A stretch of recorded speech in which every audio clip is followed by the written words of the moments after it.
Semua maklumat yang saya dah set untuk capai sebagai seorang macam atlet, kemasaan saya dah dapat capai, Alhamdulillah. Tapi cuma pro tu saya dapat lagi. So saya rasa kalau tu satu saja maklumat yang tak capai, mungkin lebih elok saya undur diri supaya adik-adik saya yang lain tu dapat prepare ahead of time untuk all the major tournament. Sebab lagi lama saya tunggu, lagi lama mereka tak boleh naik ke podium program. Setiap atlet yang hebat ada mentor dia, Datuk Lee Chong Wei, Datuk Ismun Siddiq misalnya, Datuk Nicole David, Liz Irving. During the PC, Kak Shalin sebutkan Holloway Chia. Kalau tak ada Holloway Chia, do you think ada Shalin Zulkifli? Dia memang monumental lah dalam kerjaya saya, sebab dia macam saya cakap tadi, dia first few coaches saya daripada umur saya 9 tahun. So dia dah tahu saya macam mana, dan dia always macam selalu bagi kepercayaan pada saya lah. Dia macam tak pernah ragui saya, komitmen saya. Even lepas saya bersalin pun dia macam, saya cakap tapi saya kena bawa anak saya sebab saya tak ada mate semua, boleh ke? Okey, dia bagi je. Macam dia bagi saya banyak kepercayaan. Pengembaraan Kak Shalin belum lagi tamat, still ada that one goal. Tetapi kalau orang sebut nama Shalin Zulkifli, Kak Shalin mahu dikenang sebagai apa? Saya tak tahulah nak cakap apa, sebab macam banyak pun panggil saya living legend kan. Tak tahu nak cakap. Saya harap mungkin orang ingat saya sebagai salah seorang atlet negara yang telah banyak berkorban untuk negara,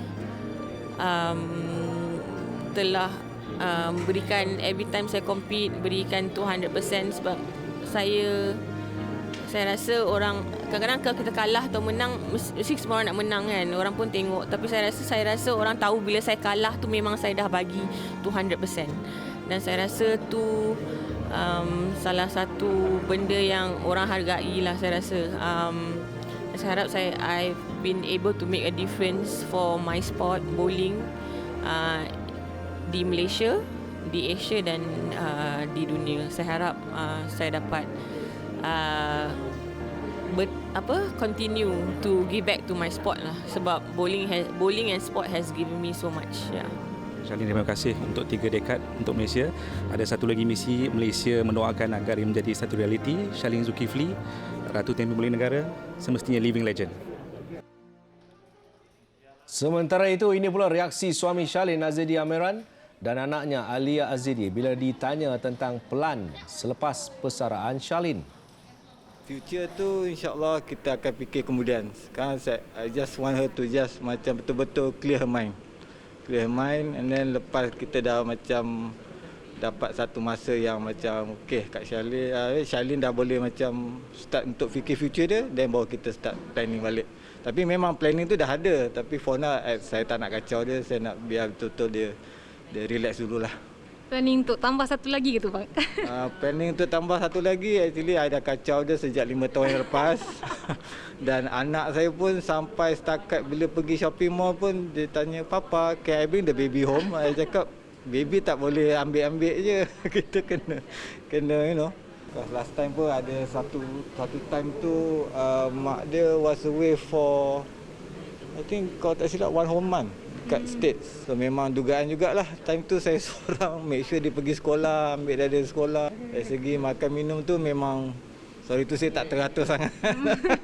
Tapi still okay, alhamdulillah lah, dia tak adalah komplain tak cukup makan ke apa. Okay, so last word, what you want to say to Mommy now? I love you, Mama. Baik, dalam sukan, legenda datang dan pergi. Mungkin juga satu hari ada pengganti. Tapi buat Tempion Bowling Malaysia akan sentiasa ada satu elemen yang sukan untuk menyamakan mana-mana bintang masa depan dengan Shalin Zulkifli. Bowling, she has that. For example, the teammates that are playing with her in the same lane, even when Shalin doesn't have a chance of winning any medals, or in an international tournament where her scores are too low to even compete, she knows she's out of the game. But she still continues to fight, she still continues to give her best. And then she pushes her teammate and she motivates her teammate to give it everything they've got until they win. So I think a lot of our bowlers have actually experienced this part of the of that, that Charlene was there to support them, was there to motivate them and give them that extra push to win that gold medal, to win that silver medal. So I think that part many people has not seen, and it's very hard because the news don't cover that part. You only cover the winning part. So I think as a team manager, I think that's the part of Charlene that we cannot replace. Bagi bekas rakan sepasukan Charlene, Syaidatul Afifah Badrul Hamidi, Charlene ibarat mama.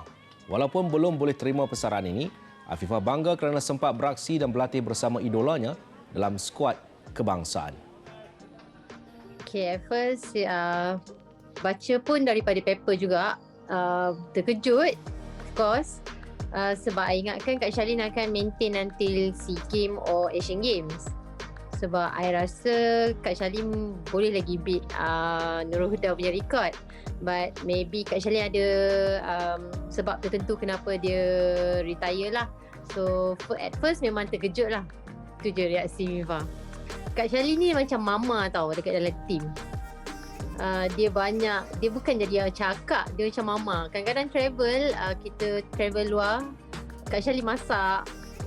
I akan ingat nasi lemak Kak Charlene lah yang Kak Charlene masak masa kita orang kat US. One thing I tak boleh lupa about Kak Charlene masa KLC Games 2017, which is the stepladder master final.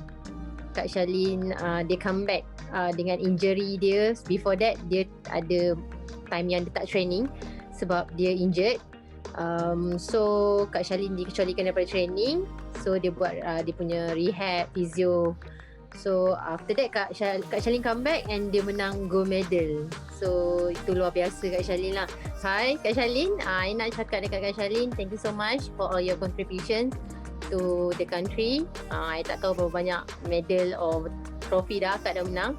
But I think sports industry dekat dalam Malaysia and also bowling still perlukan khidmat akak sebab I know akak can become a good coach.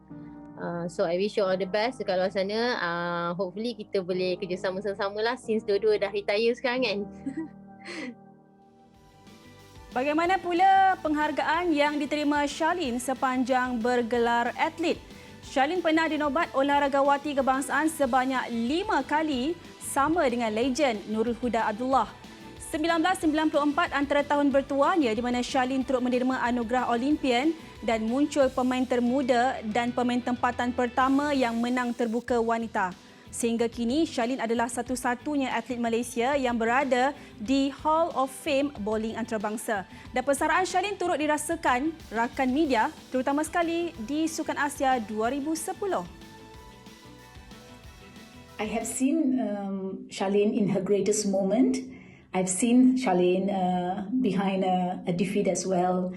I followed her during the Malaysian Open, Asian Games, SEA Games, even at the AMF World Cup. But I remember her at the Asian Games in 2010 in Guangzhou. Yeah, I was there. I was covering bowling. Not many knew it at that time. Charlene was pregnant, just few weeks in her pregnancy. But of course, that matter was kept hush-hush, and she competed in that Asian Games. I knew about it, but I couldn't tell because they wanted to keep it a secret. I asked Charlene why didn't you tell? You know what she said? She didn't want the attention to be on herself, and she just wanted to focus in bowling. That speaks a lot about herself, isn't it? Yeah. She always put the sport above herself, I think, sometimes. Kita intai antara detik manis kerjaya Charlene. Bermula dengan penampilan pertama Ratu Bowling Negara berusia 18 tahun di kejohanan bowling Piala Dunia 1996. Out in the practice lanes where it was quite cold, and Honeychurch playing like this. Good strike, that will encourage her. She's trying to bolster her own confidence now. Siapa boleh lupa di Sukan SEA Kuala Lumpur 2017, habuan 3 pingat emas termasuk dari kategori Masters, trio dan berpasukan, dan pada tahun yang sama juga di kejohanan bowling dunia. Penantian 10 tahun akan dinoktahkan oleh Charlene Zulkifli untuk Malaysia, muncul juara berpasukan menewaskan Singapura. Holloway Chia pasti berbangga, apatah lagi kita seluruh rakyat Malaysia.